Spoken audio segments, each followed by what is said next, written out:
حابب تعرف سر منطقة الراحة تابع معايا حلقة النهاردة من برنامج نقطة ومن أول السطر.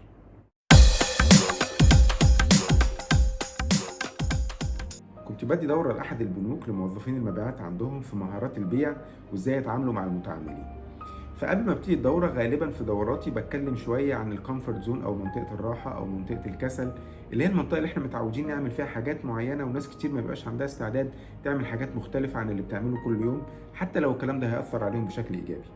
ففي سؤال دايما بسأله: مين حابب يستمر يعمل اللي بيعمله دلوقتي طول عمره؟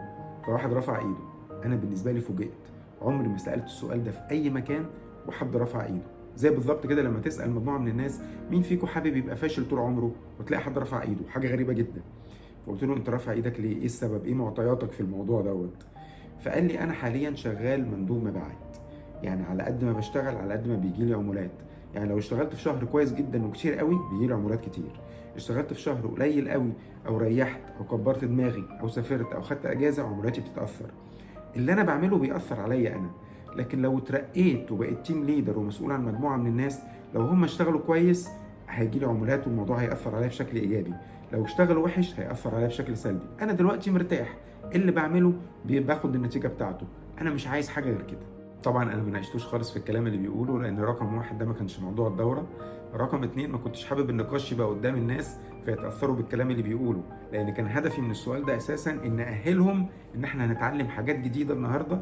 ممكن يكون في دماغهم الكلام ده مش مهم او الكلام ده غلط او الكلام ده ما يفرقش معاهم، فما كانش ينفع تبقى بدايه النقاش اعتراض ونقاش في حاجه زي كده. من اهم الدروس الواحد ممكن يطلع منها من الموقف دوت ان احنا كاشخاص كل واحد فينا ليه اهداف معينه وليه توقعات معينه ومعايير معينه في حياته، وبناء عليها هو بيتصرف.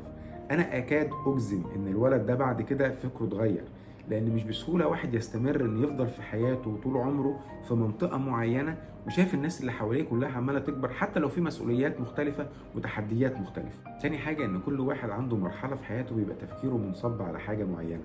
يعني احنا ايام الدراسه قبل ما نشتغل كان تركيزنا كله منصب ان احنا نستمتع بايامنا ونخرج ونتفسح ونتعلم و لكن بعد كده بعد ما الواحد بيشتغل بيبقى تركيزه منصب ان هو يبقى عنده كارير معين، يبقى عنده دخل معين، يفتح البيزنس بتاعه، يبقى ليه حياه معينه ماليه او ماديه تفرق معاه في حياته. بعد كده واحده واحده بيبتدي يتنازل عن حاجات مقابل حاجات، ممكن يتنازل عن متعه مقابل دخل مالي، او العكس ممكن ناس يفرق معاها العلاقات الشخصيه وعلاقته باسرته والناس اللي حواليه مقابل انه ما يشتغلش كتير وما يدخلش فلوس كتير وما يعملش بيزنس خاص ليه. في ناس تحب الهدوء وناس تحب الزحمه وناس تحب الاستقرار وناس تحب التنقل دايما، ناس تحب السفر.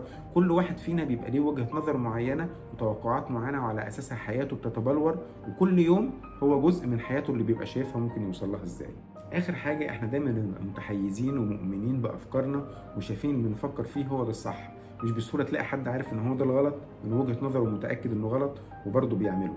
علشان كده مهم في المواقف المختلفه لما يجي لنا نصايح معينه، سواء عن طريق كورس او عن طريق فيديو او عن حاجه قريناها، ان احنا نبتدي نوازن شويه ونفتح دماغنا شويه ونعرف ان لو الكلام اللي احنا بنسمعه دوت هيفرق معانا في حياتنا في دخلنا في علاقاتنا، مهم جدا نديله فتره محدوده على الاقل من التفكير الايجابي المنطقي، ونقارن بين اللي بنعمله وبين اللي ممكن نعمله وتاثيره على حياتنا ازاي.